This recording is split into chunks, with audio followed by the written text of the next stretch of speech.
Alright, सो आपके सामने अभी गायनेकोलॉजी का नेक्स्ट पार्ट है जिसमें हम एमसीक्यू सॉल्व कर रहे हैं। सो आपके सामने क्वेश्चन है, a 20-year-old married client with a positive pregnancy test, it is really true, I can't believe I am going to have a baby, so she is very excited. इस statement में आप क्या पूछना सबसे अप्रोप्रिएट समझते हो कि वो बात पूछना सबसे ज़्यादा सही रहेगा? सो गाइज यहाँ पे आप ऑप्शंस देख सकते हो 1 to 4 and just choose your answer and then after I will tell you the correct answer. So 1, 2, 3, 4, 5. So the correct answer is your yes, it's true. How does you feel? How does it make you feel? आपको कैसा महसूस हो रहा है, आप कैसा feel कर पा रहे हो आफ्टर नोइंग दैट थिंग? तो ये आपका सबसे जो है बेस्ट रिस्पॉन्स रहेगा.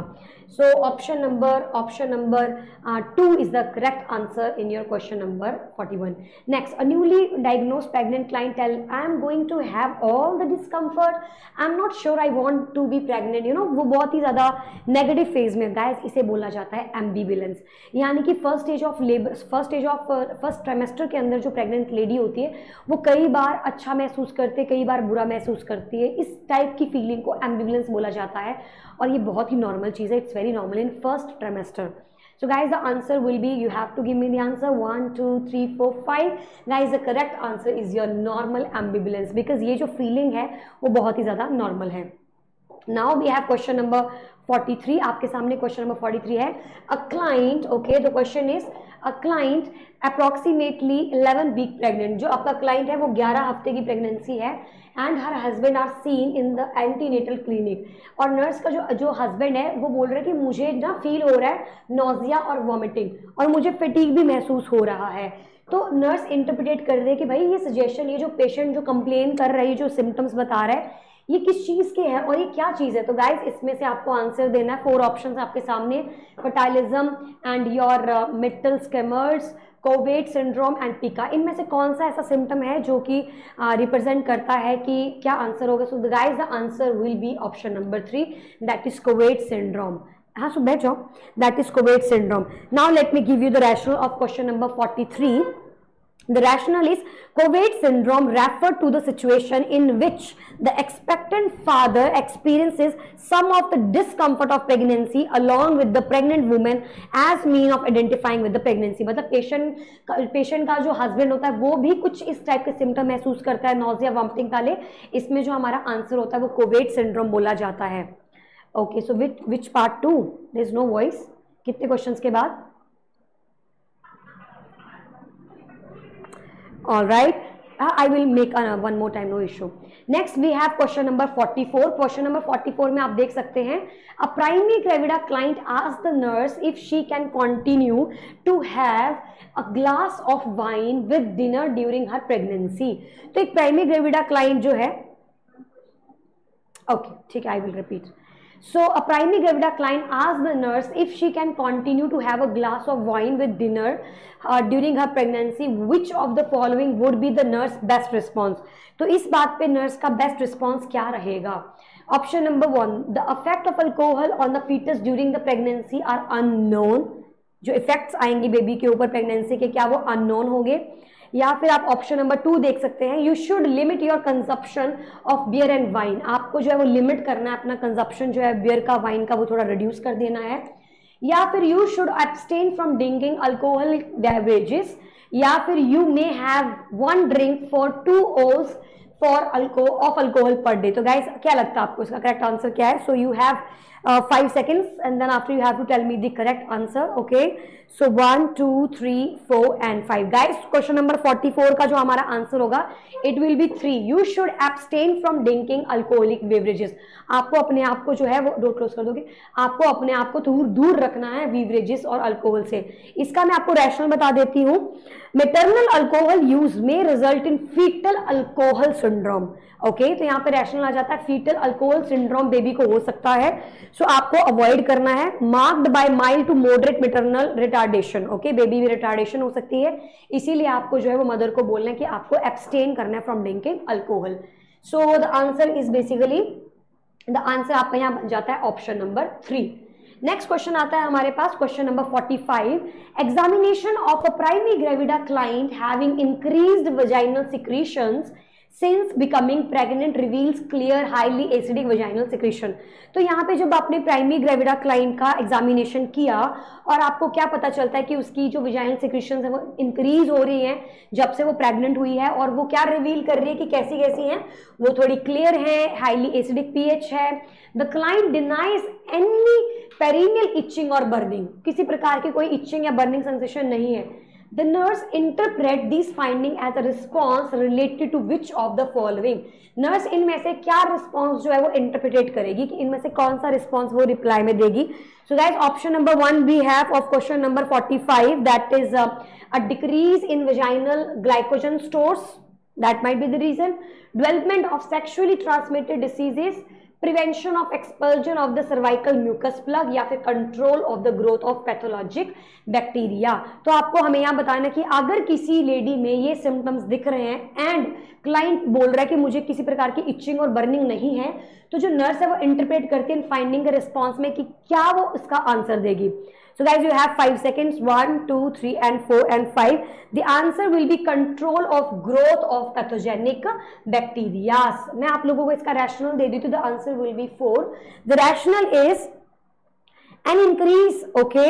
अगर increase is clear highly acidic vaginal secretion, ये एक normal finding है जो कि आप pregnancy में notice करते हो। So increase होना clear highly acidic, यानी एक ये symptom, sorry ये तो है ही नहीं patient के अंदर, एक ये सिम्टम, ये जो दो सिम्टम थे पेशेंट के, ये दोनों के दोनों सिम्टम जो है वो क्या रिप्रेजेंट करते हैं, natural thing, this is normal. Okay, so increase in clear and highly acidic vaginal secretion is a normal finding during pregnancy that adds in controlling the growth. इसका मेन पर्पस क्या होता है, कंट्रोल करता है growth of pathogenic bacterias. Okay, vaginal secretion increases because of influence of oestrogen, आपके oestrogen की वजह से वेजाइनल सिक्रीशन जो इंक्रीज करती हैं। Okay, and the highly acidic nature of vaginal secretion is caused by the action of lactobacillus acidophilus. सबको पता होगा ना, लैक्टिक एसिड हमारा रिस्पॉन्सिबल है। Next we will have a look of another question that is basically your 46, 47, हम 47 read कर लेते हैं।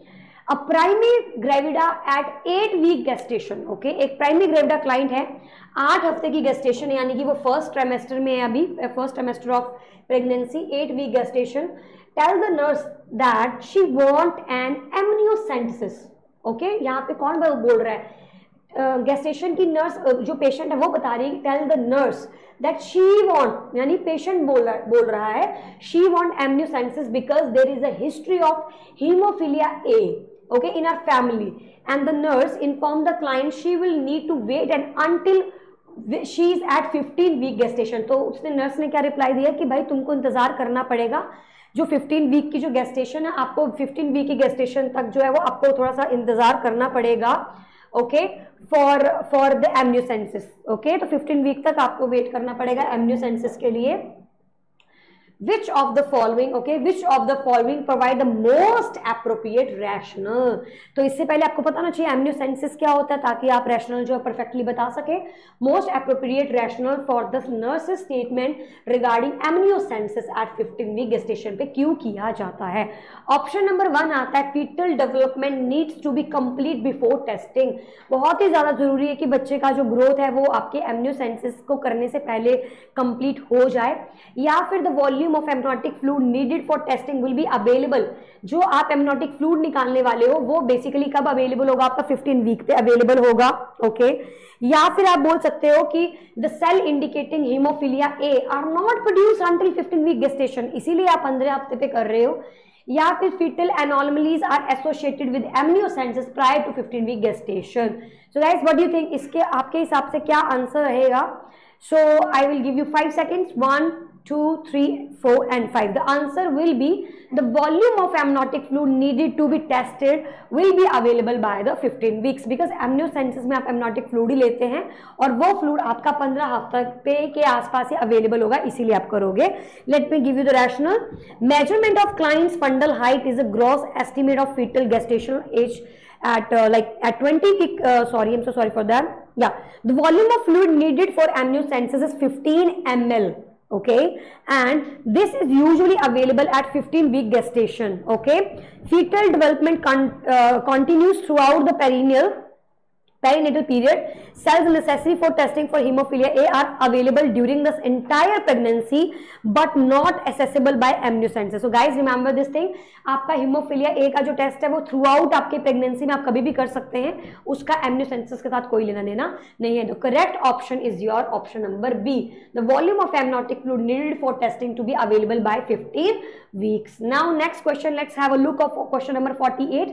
After instructing a primary gravida client, okay, after instructing a primary gravida client about desired weight gain during pregnancy, the nurse determined that the teaching has been successful when the client stated which of the following. वजन के बारे में अगर client को, अगर patient को मालूम है तो कौन सी ऐसी इंफॉर्मेशन है जो उसकी जो दी है वो बिल्कुल सही उसने बोला है. Option number A, a total weight gain of approximately 20 lbs. तो गाइज यहाँ पे 20 lbs का मतलब होता है 9 kg. तो आपको यहाँ पता होना चाहिए कि क्या 9 kg वेट गेन करना is like the normal thing, या फिर अ वेट गेन ऑफ 6.6 यानी 3 kg in the second and third trimester is considered normal. तो 3 kg in the second and third trimester, क्या ये नॉर्मल है? A weight gain of about 12 lbs every trimester is recommended, या फिर although it varies, a gain of 25 to 35 lbs यानी 11 से 14 जो है is about an average. Yes Archana, what is your answer? Alright guys, so according to them the question number 14 का answer जो है वो 4th है. So I will give you 5 seconds. Yes Mahek? Okay, good. The answer will be 4th. Let me give you the rationale. Okay, the answer is 4. Rationale बन जाता है a National Academy of Science Institute of Medicine and Health जो Canadian recommended है, उन्होंने कहा है 25 to 35 lbs यानी 11.5 kilo से 14.5 kilo is during pregnancy the normal weight gain जो एक लेडी जो है वो गेन करती है, और बाकी weight gain is not normal.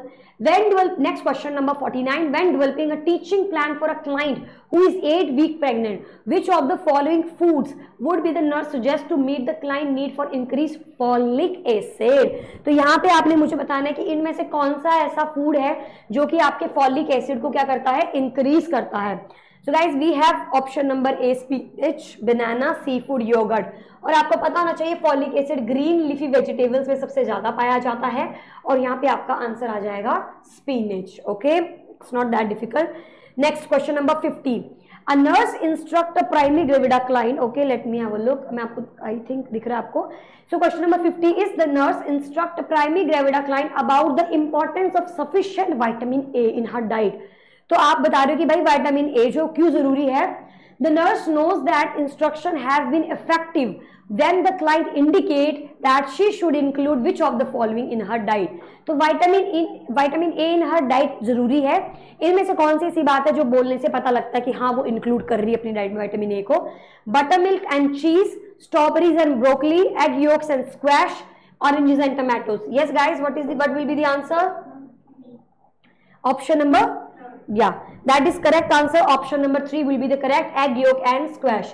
Let me give you the, वैसे इसमें रैशनल की जरूरत नहीं है बिकॉज आपको लर्न करना पड़ता है डाटा सीधा कि vitamin A it's like egg yolk and squash. Okay, still I will give you the rational. Egg yolks and squash and other yellow vegetables. कौन सी वाली? Yellow. Okay, so other things and yellow vegetable जो है वो आपकी वो rich source होती है vitamin A में. Okay, next question number 52.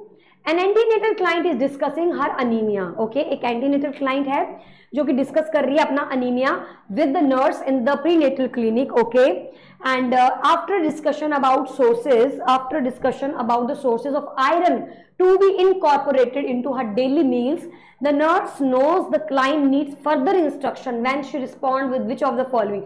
इनमें से कौन सी ऐसी बात है जो उसके बोलने से आपको रियलाइज होता है कि she need to know more about this? Option A, I can meet 2 goals when I drink milk. Okay, lots of iron and meeting my calcium needs at the same time. तो हमने साफ साफ कल पढ़ा था कि कभी भी आयरन को मिल्क के साथ नहीं देते हैं और ना ही उसे एम्प्टी स्टमक देते हैं. तो ऑप्शन ए तो यहाँ बिल्कुल गलत हो जाता है. ड्रिंकिंग कॉफी, टी कॉफी भी नहीं हमें लेना होता. Soda decrease absorption of iron. हाँ, ये कहीं ना कहीं सही बात बोल रही है वो, लेकिन फर्दर इंस्ट्रक्शन है यानी उसने ऐसी कौन सी गलत बात बोली है. तो पहली वाली लाइन तो बिल्कुल गलत, तो ये आंसर हो सकता है. I can increase the absorption of iron by drinking orange juice when I eat, yes vitamin C के साथ आपका जो आयरन होता है वो उसकी अब्जॉर्प्शन बढ़ जाती है, तो that is something correct. Cream of wheat and molasses are excellent source of iron, अगर किसी को नहीं पता तो आप ध्यान में रख सकते हो कि व्हीट और मोलेसेस जो होते हैं वो भी एक एक्सलेंट सोर्स होते हैं आयरन के। तो गाइज यहाँ पे जो आंसर आ जाएगा that will be option number A, okay, because option is not correct and the answer is option A. Why? Because she need to know more. Once she said this line कि भाई ऐसा सा problem ऐसा सा मैं करूंगी, तो इसका मतलब है she don't have any knowledge, उसको हमें ज्यादा गाइड करना पड़ेगा। Let me have a look. Okay, so option number 52 it's 1. Okay guys, all right, next question number 53. A nurse instruct a primary gravida client. A nurse instruct a primary gravida client to increase her intake of food high in magnesium. Okay, तो वो recommend किया जा रहा है कि आप magnesium rich diet लेनी है आपको, because its role with which of the following. Magnesium का काम किसके साथ होता है? Prevention of demineralization of the mother's bone, synthesis of protein, nucleic acid and fats, amino acid metabolism, या फिर synthesis of neural pathway in the fetus. Yes guys, what will be the answer? Yes, 53 will be synthesis of protein, nucleic acid and fats. अगर आपने पढ़ा होगा magnesium sulphate भी, तो आपको पता है कि ये जो हमारा जो बेसिकली जो न्यूक्लिक एसिड होता है, इस न्यूक्लिक एसिड के अंदर अगर की कोई चीज इंपॉर्टेंट है that is the magnesium. Okay, ये आपने सेल्स में भी पढ़ा होगा, कई बार आता है। और फैट और प्रोटीन आपको जो है वो अपने ध्यान में रख लेना है, इसको ऐड कर देना है। Okay, let me give you the rationale because it is important. Magnesium aid in the synthesis of protein, nucleic acid and protein and fats. तो यहां पे एक और ऐड कर लीजिए, synthesis of protein. Okay, synthesis of protein, nucleic acid and fats, या all the three are mentioned here, and it is important for cell growth and neurovascular function. So magnesium is also activate the enzyme for metabolism of protein and energy. Next we have question number 54. When carrying a primary gravida client at 9 week, यानी first trimester of pregnancy, who emigrated to North America from Vietnam, ठीक है, वो Vietnam से 1 साल पहले वो north America पे आई है। The nurse would assess the client diet for which of the deficiency of the following diets। आपको ये डायरेक्ट क्वेश्चन लर्न करना पड़ेगा। You need to make sure आपको पता हो कि जो भी इंसान इमिग्रेट हुआ है नॉर्थ अमेरिका के अंदर किसी और कंट्री से, तो गाइज इसमें जो अगर कमी आती है डेफिशिएंसी, वो कैल्शियम की होती है। Okay, it just like a direct question, you have to learn. Any under like rural area या फिर डेवलपिंग कंट्री से अगर डेवलप कंट्री में कोई जा रहा है तो कैल्शियम की कमी देखने को मिलती है, तो इसीलिए इसका आंसर आ जाएगा ए।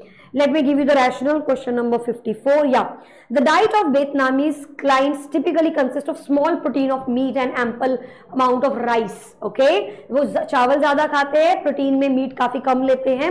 Fresh milk may not have been readily available in Vietnam and may Asian clients lactose intolerant भी होते हैं। So therefore the nurse should assess for the client diet for deficiency of calcium. Okay, next question number 55. So 55 question में आप देख सकते हो, which of the following statement by the primary gravida client scheduled for chronic villi sampling indicates effective teaching about the procedure। यानी कि which of the following statement by the primary gravida client, आपकी primary वाली जो patient है उसमें से उसने कौन सी ऐसी स्टेटमेंट दी है किसके बारे में? Scheduled for CV sampling, chronic villi sampling, यानी आपका प्राइमरी सेकेंडरी टर्शरी जो विलाइज थे उनके विलाइज की बात हो रही है। इंडिकेट इफेक्टिव टीचिंग, बहुत ही सही बात बोली है उसने। तो इनमें से कौन सी ऐसी बात है जो सही है? A fibreoptic fetoscope will be inserted through a small incision into the uterus, या maybe I can't have anything to eat drink after midnight on the day of the procedure. The procedure involves the insertion of a thin catheter into my uterus. तो यहाँ पे इन दोनों में बस एक ही difference है, एक फाइब्रोटिक फिटोस्कोप विल बी इंसर्टेड या फिर यहाँ पे इंसर्शन किसके? थिन कैथेटर की। तो इन दोनों में से कोई एक ऑप्शन हो सकता है। I need to drink 32 to 40 ooze, इतना पानी मुझे पीना है 1 to 2 hours before the procedure. Yes guys, what will be the answer? Option number 3rd। Good, option number 3rd का मैं रैशनल दे देती हूँ। Chronic villi sampling which can be performed between 8 to 10 weeks। तो आप प्लीज ऐड कर लेना इसके अंदर डाटा, 8 से 10 हफ्ते में आपका जो है क्रॉनिक वेलिक सैम्पलिंग किया जाता है। Alright, and involves the insertion of thin catheter into the vagina and uterus, okay, to obtain a sample of the chorionic cells. It is useful diagnostic test to determine trisomy 3। तो ये किस किस के लिए इस्तेमाल होता है? आपका trisomy 13, okay, trisomy 13 and your basically sample translocations fragile X syndrome, okay, fragile X syndrome के लिए भी काफी इस्तेमाल किया जाता है। ट्राइसोमी 18, ट्राइसोमी 18 के लिए भी काफी इस्तेमाल किया जाता है, okay, and what else, that's it, okay. और fetoscopy is performed with a small fibrotic, और ये जो प्रोसीजर था जिनमें आपको कंफ्यूजन हो सकती है, ये बेसिकली किसके लिए किया जाता है, फीटोस्कोपी के लिए किया जाता है, okay. The answer will be option number 3। Next we have question number 56। Question number 56, 34-year-old multiparous client, यानी मल्टीपैराक्लाइन है, ओके, एट 16 वीक गेस्टेशन, कौन सा वीक गेस्टेशन है, यानी कि 16 week, who received regular parental care for all the her previous pregnancies, tells the nurse she has already felt the baby move. तो 16 हफ्ते पे बेबी का movement, it's okay, it's natural.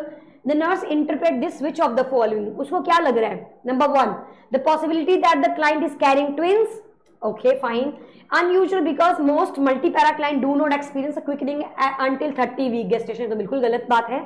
Evidence that the client estimated date of childbirth is probably off by few weeks, all right।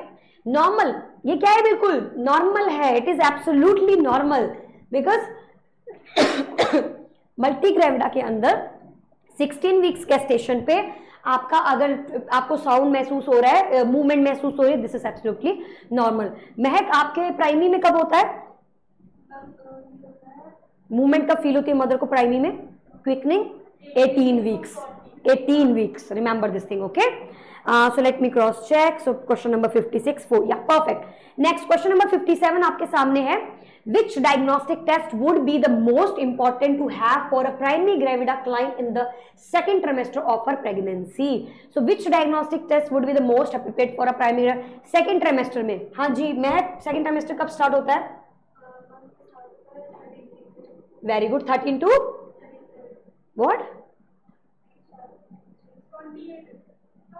what happened में है, first semester होता है आपका 0 से लेकर 12 हफ्ते, 13 से 28 या फिर less than 28, and then 29 to आपका 37 होता है लास्ट, ओके। सो इसमें आपको सेकंड ट्रिमेस्टर में क्या क्या कर सकते हो, अभी मैंने क्रॉनिक पिले सैंपलिंग कम बोली थी 8वें हफ्ते में, तो ये तो ऑप्शन हो गया गलत, ओके। अल्ट्रासाउंड शुरुआत में ही हो जाता है। अब बचता है हमारा कल्डोसेंसिस और a alpha a fetoprotein testing. So guys, alpha AFP alpha fetoprotein testing आपका सेकंड ट्रिमेस्टर में किया जाता है, यस, ओके। 15 to 18 वीक्स बोल सकते हो, या फिर सेकंड ट्रिमेस्टर में किया जाता है। Let me just have a look and let me give the rationale. All right. So the rationale is testing is usually performed between 15 to 18 weeks of gestation. Abnormally high level found in maternal serum may be indicative of neural tube defects. तो ये किसके लिए हमारा neural tube defect के लिए, okay. What else we should know, culdocentesis, अगर किसी को कल्डोसेंसिस के बारे में कंफ्यूजन है, so the culdocentesis is used to confirm the tubal pregnancy, यानी कहीं फेलोपियन ट्यूब्स में तो नहीं है प्रेगनेंसी, उनको करने के लिए किया जाता है, और इसकी जो टाइमिंग हो सकती है, सो कल्डोसेंसिस इज बेसिकली आपका शुरुआत में कर लिया जाता है पता लगाने के लिए कि ट्यूब में तो नहीं कहीं pregnancy, and chorionic villus sampling 10 week, early at 8 weeks, okay. Next question number हमारा आ जाता है 50 question number 58, okay. So question number 58 नहीं, हमारे पास question 59। When performing Leopold manoeuvre, very important, which of the following would be the nurse ask the client to do ensure optimal comfort and accuracy? क्या बोलोगे आप patient को एक accuracy और comfort लेने के लिए? Breathe deeply for 1 minute, okay. Empty the bladder, direct answer, empty the bladder. हमें पेशेंट को बोलना है प्लीज अपना जो ब्लेडर है वो एम्प्टी करके आइए, ताकि हम आपको डिस्कम्फर्ट ना हो और हम फील कर पाए हर एक चीज को। Drink no, lie on the left, lie on her left side, basically that is fine, but हमारे जो ग्रिप्स होते हैं वो अलग अलग पोजीशन पे होते हैं, कहीं सुपाइन पोजीशन पे भी होते हैं, हम कंफर्ट के लिए पिलो रख देते हैं, लेकिन अगर लेफ्ट साइड वो लाई कर जाएगी तो हम मैनवर्स नहीं कर पाएंगे, so the answer will B 2, okay. So let me have a look, question number 59, या it's 2, 60, alright. Next question 60, the nurse performed Leopold maneuver and determined that the fetal position is left occipito anterior. Patient की position क्या है, left occipito, यानी this is my left hand, left occipito anterior, तो मेरा occiput क्या है, anteriorly है। Posteriorly क्या आ गया मेरा, फेस, ऑसिपुट एंटीरियरली। अगर मेरे को ऑसिपुट पोस्टीरियर करना होगा तो मुझे ऐसे करना पड़ेगा, so my head occipito posterior, okay. So identify the area where the nurse should place the Doppler. Guys हमेशा याद रखना, अगर लेफ्ट साइड है तो लेफ्ट साइड, राइट साइड तो राइट साइड। ये मैंने पहले भी शायद बता चुकी हूँ क्वेश्चन के बारे में। ओके, सो फीटल हार्ट कहाँ सुनेंगे आप? तो अगर आपको ये पोजीशन दी जाएगी तो आप सबसे ज्यादा कहाँ सुन पाएंगे? यस, सो इसका मैं आंसर बता देती हूँ आपको। Because the fetus is determined to be in left occipital anterior vertex position, so the convex portion, okay, the convex portion of the fetus lying closer to the uterine wall, okay, so you will be able to feel over here this point. आप patient का heart beat कहाँ सुनोगे महक? यहाँ पे। you have to mark over here, okay, so that's fine. Now let's do another question. Question number 61. The nurse is assessing fetal position. Fetal position वो देख रहे 32 week year old client है, 8th month चल रहा है pregnancy का, 8th month. At show below the fetal position can be described at which of the following. ये position आपको क्या लग रही है? Very good. सो मैं आपको ऑप्शन देख लीजिए। ये रहा ऑसिपुट, ये रहा इसका फ्रंटल पार्ट, ये रहा सिम्सिस प्यूबिस। तो इसका जो ऑसिपुट है वो ऐसा ना होकर इस तरफ है, सॉरी, हाँ या इस तरफ है हेड, ओके।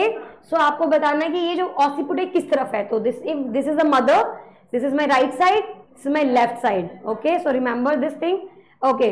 तो ऑप्शन है हमारे पास left occipito transverse, because this is the anterior, this is the posterior and this is transverse. So the answer will be your one, that will be left occipito-transverse. All right guys, I hope it is clear.